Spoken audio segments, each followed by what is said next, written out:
इथं आपण एक 1.5 एकरावर ड्रॅगन फ्रूटची लागवड केलेली आहे. 1000 पोल आपण इन्स्टॉल केलेले आहे आणि 4000 रुपये बसले इथं 1000 पोलला.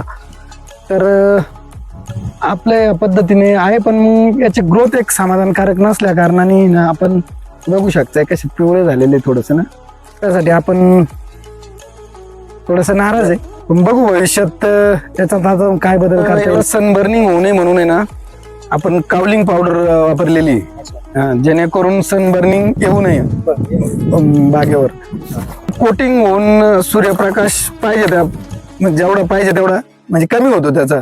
ते जर आता टेम्परेचर आमच्या भागात खूप टेम्परेचर आहे आता सध्या 42-43 जातं, त्याच्यामुळे ही बाग अशी पिवळी झालेली आहे. म्हणजे एकदम म्हणजे जे पाहिजे हिरवं अपेक्षित असं आहे. आता सीझन चालू होतोय तर त्यानुसार याची ग्रोथ चांगली झाली पाहिजे आणि प्रोडक्शन थोडं समाधानकारक निघायला, खर्च माझा वसूल झाला पाहिजे याच्या